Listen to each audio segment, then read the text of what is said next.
Hello students, welcome to my YouTube channel Sushma Rajgupta. हम लोग कर रहे हैं BCom fourth semester cost management, जिसमें आज हम नया चैप्टर शुरू करने जा रहे हैं, दैट इज मार्जिनल कॉस्टिंग। चलिए शुरू करते हैं।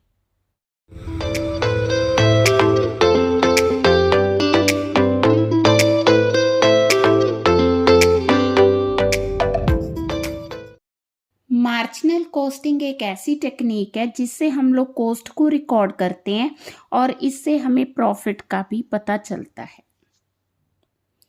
मार्जिनल कॉस्टिंग में हम लोग कॉस्ट को फिक्स्ड और वेरिएबल कॉस्ट दोनों में क्लासिफाई करते हैं और ये मैनेजरियल डिसीजन में हेल्प करती है।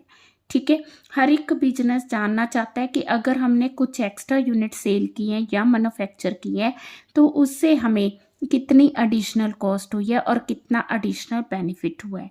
तो एक तरह से ये हमें मार्जिनल प्रॉफिट के बारे में भी बताती है। मार्जिनल कॉस्टिंग टेक्निक आजकल इसलिए ज़्यादा यूज़ की जाती है क्योंकि ये डिसीजन मेकिंग में मदद करती है। इससे पहले हम लोग यूज़ करते थे अब्जर्प्शन कॉस्टिंग। अब्जर्प्शन कॉस्टिंग को हम फुल कॉस्टिंग भी कहते हैं। इसमें हम लोग वेरिएबल और फिक्स्ड कॉस्ट को अलग अलग कंसिडर नहीं करते हैं। यही इसमें और मार्जिनल कॉस्टिंग में मेन डिफरेंस है। अब्जर्प्शन कॉस्टिंग जो है इसे फुल कॉस्टिंग भी कहते हैं। इसमें हम लोग फिक्स्ड फैक्ट्री ओवरहेड्स जो हैं यूनिट कॉस्ट में कंसिडर करते हैं। ठीक है, और ये जो ओवरहेड रिकवरी रेट है वो नॉर्मल कैपेसिटी पर बेस्ड होता है। ठीक है, तो इसको कैलकुलेट करने का तरीका क्या है? सबसे पहले हम लोग सेल्स लेंगे, उसमें हम लोग कॉस्ट ऑफ मैन्युफैक्चर माइनस करेंगे। जब हम कॉस्ट ले रहे हैं तो इसमें वेरिएबल कॉस्ट और फिक्स्ड कॉस्ट दोनों ले रहे हैं। ठीक है, यही इसकी और मार्जिनल कॉस्टिंग की खास बात है। मार्जिनल कॉस्टिंग में हम लोग सिर्फ वेरिएबल कॉस्ट को कंसिडर करते हैं। ठीक है जी। अगर हम बात करें मार्जिनल कॉस्टिंग की, तो मार्जिनल कॉस्टिंग में ये कहा गया है कि जो फिक्स्ड ओवरहेड है वो तो सेम रहते हैं। ठीक है, फिक्स्ड ओवरहेड जो है वो चेंज नहीं होते हैं। ठीक है, तो इसलिए जब हमने कॉस्ट ऑफ मैन्युफैक्चरिंग निकालनी है या कॉस्ट पर यूनिट निकालनी है तो हम लोग अगर वेरिएबल को कंसिडर करेंगे तो हम लोग उसकी जो कॉस्ट पर यूनिट है वो एग्जैक्ट वैल्यू फाइंड आउट कर सकेंगे। ठीक है, फिक्स्ड कॉस्ट जो है वो भी पार्ट ऑफ द कॉस्ट होगी, बट उसको हम लोग जो फिक्स्ड ओवरहेड्स हैं उनको हम साइड पे रखेंगे। मींस इंक्लूड तो करेंगे, पर जब हमने पर यूनिट कैलकुलेट करनी है, क्योंकि हमने इसके बेसिस पे प्राइस डिसाइड करना है, इसके बेसिस पे हमने प्रॉफिट डिसाइड करने हैं, तो उस टाइम पे हम लोग फिक्स्ड को इसका पार्ट नहीं बनाएंगे। जबकि अब्जर्प्शन कॉस्टिंग में हम लोग इसको क्या करते हैं, फिक्स्ड कॉस्ट को उसका पार्ट बनाते हैं। हाँ जी, हम विद द एग्जाम्पल इसको एक्सप्लेन कर सकते हैं। मान लो किसी चीज़ को मैन्युफैक्चर करने की जो वेरिएबल कॉस्ट है, वेरिएबल कॉस्ट हमें ₹10 दी गई है। ठीक है, और हमें फिक्स्ड कॉस्ट जो है 1,50,000 दी गई है। ठीक है, अब अगर हम वहाँ पे 30,000 यूनिट्स बनाते हैं तो वेरिएबल कॉस्ट आएगी 30,000 इंटू 10, 3,00,000 रुपीज़। फिक्स्ड कॉस्ट तो पता ही है हमें 1,50,000 है, तो टोटल कॉस्ट आ गई 4,50,000। ठीक है, अब मान लो हमने एक यूनिट ज़्यादा बना दी, 30,000 1 यूनिट्स बना दी, तो जो कॉस्ट आएगी वो आएगी 3,10,000 और जो फिक्स्ड कॉस्ट है वो रहेगी 1,50,000। 4,50,000 10 जो है टोटल कॉस्ट होगी। अगर हम डिफरेंस देखें, एक यूनिट एक्स्ट्रा बनाने से कॉस्ट में कितना चेंज आया, 10 रुपीज़। तो एक एक्स्ट्रा यूनिट की जो कॉस्ट है that is known as marginal cost. ठीक है जी। ठीक है, तो इसे हम वेरिएबल कॉस्ट भी कह सकते हैं, प्रोडक्ट कॉस्ट भी कह सकते हैं। अब मार्जिनल कॉस्टिंग क्या है? Marginal costing means ascertainment of marginal cost. ठीक है, उसको कॉस्ट को डिसाइड करना। ठीक है, फिक्स्ड और वेरिएबल में डिफ्रेंशिएट करके। ठीक है, हाँ जी, ये जो एग्जाम्पल है इसमें हम लोग दोनों मेथड से कॉस्ट इनकम स्टेटमेंट कैलकुलेट करेंगे। दिया हमें क्या है, हमें दी हुई है सेल 40,000 यूनिट की, सेल प्राइस 15 रुपीज़, मटीरियल हमें 8 रुपीज़, प्रोडक्शन 2, वेरिएबल और ये फिक्स्ड आके, अदर फिक्स्ड एक्सपेंसेस आके 1 लाख के। तो अगर हमने अब्जर्शन कॉस्टिंग करनी है तो हम लोग कैसे करेंगे, ठीक है। सबसे पहले हम लोग लेंगे सेल्स। सेल्स आके 40,000 units at the rate of 15 per unit, it is of 6 lakh, ठीक है। इसमें हमने माइनस करना है कॉस्ट ऑफ मैन्युफैक्चरिंग, ठीक है जी।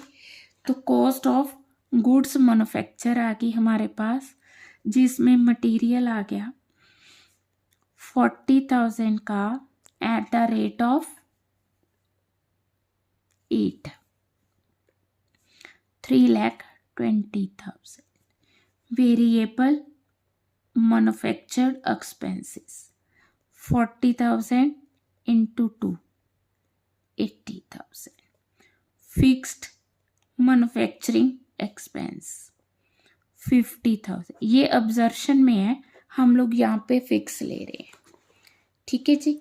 तो अमाउंट आ गई हमारी 4,50,000, 1,50,000। ये आ गया ग्रॉस प्रॉफिट। इसमें हम माइनस करेंगे अदर फिक्स्ड एक्सपेंस, कितने के 1,50,000 आ गया हमारा नेट प्रॉफिट। क्लियर है। तो यही क्वेश्चन हमने करना है अब दूसरे मेथड से। तो अगर हम दूसरे मेथड से ये क्वेश्चन करेंगे तो हम लोग कैसे करेंगे, देखो। सबसे पहले हम लोग लेंगे सेल्स 6 लाख, उसी तरह से cost of goods manufacture, variable cost, material and labour 320, manufacturing overheads, हाँ जी कितने हैं 80,000, 4 लाख। कंट्रीब्यूशन 2 लाख। इसमें हम माइनस करेंगे अदर फिक्स्ड एक्सपेंस,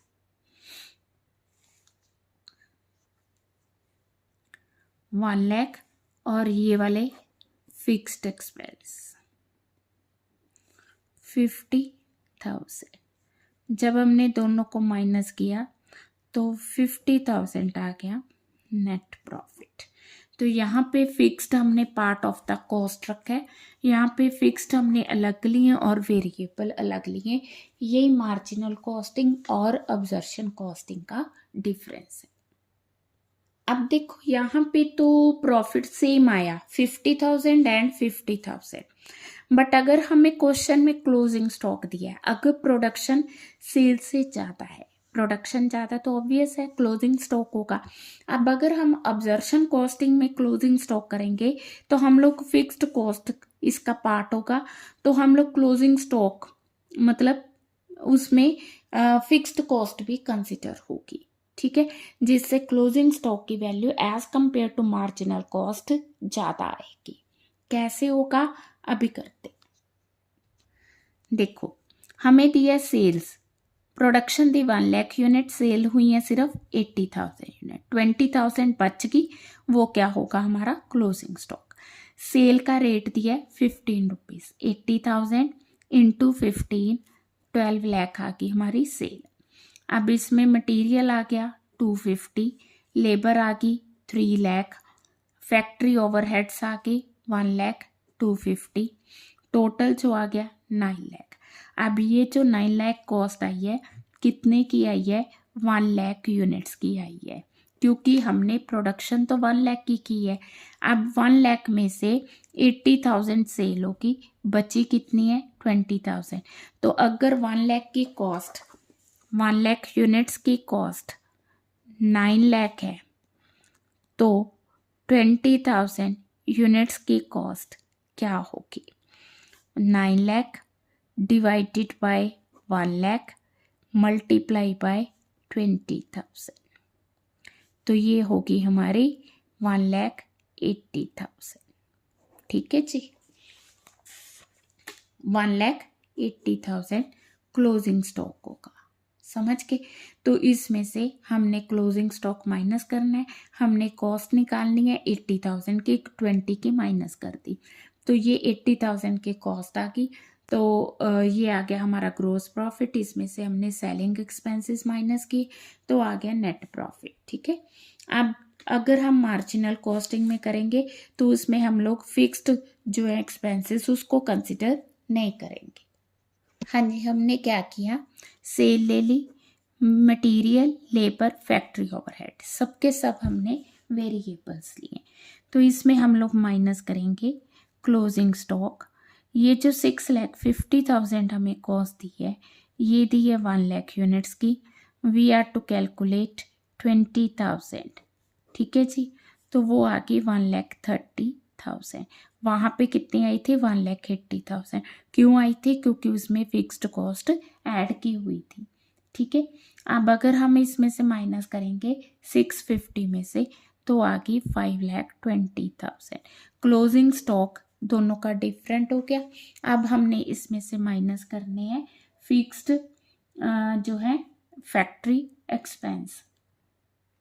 पहले हम माइनस करेंगे वेरिएबल सेलिंग एक्सपेंस, तो वो है 1 लाख। ठीक है, तो ये आ गया 4,20,000। ठीक है, ये हमारी कॉस्ट थी, ये हमारे एक्सपेंसेस हैं। कॉस्ट में एक्सपेंसेस माइनस नहीं होंगे, प्लस होंगे, तो टोटल कॉस्ट आ गई 620 हम लोग 12 लाख में से माइनस करेंगे सेल में से, तो ये आ गया हमारा contribution. Sale minus variable cost is equal to contribution. Contribution में से जब हम फिक्स्ड एक्सपेंसेस माइनस करेंगे तो हमारे पास आएगी नेट प्रॉफिट। पहले हमने फिक्स्ड फैक्ट्री एक्सपेंस माइनस करने हैं, फिर हमने सेलिंग एक्सपेंस माइनस करने हैं। 4,50,000, 1,30,000, ये आ गया हमारा नेट प्रॉफिट। पहले हमारा नेट प्रॉफिट आया था 1,80,000, अब आ रहा है 1,30,000। क्यों आ रहा है? Because of you can say कि difference in the closing stock. हाँ जी, आज की वीडियो में हम इतना ही करेंगे। आप लोगों ने वीडियोस को देखते जाना, नेक्स्ट इस चैप्टर को कंप्लीट करेंगे 1 बाय 1। ठीक है जी, इसके बाद एप्लीकेशन ऑफ मार्जिनल कॉस्टिंग होगा। वीडियो अच्छी लगी वीडियो को लाइक करें, चैनल को अभी तक नहीं सब्सक्राइब किया तो ज़रूर सब्सक्राइब करें। किसी भी सब्जेक्ट में ऑनलाइन पेड कोचिंग के लिए आप मुझे कांटेक्ट कर सकते हैं 9056612574। ठीक है जी, थैंक यू।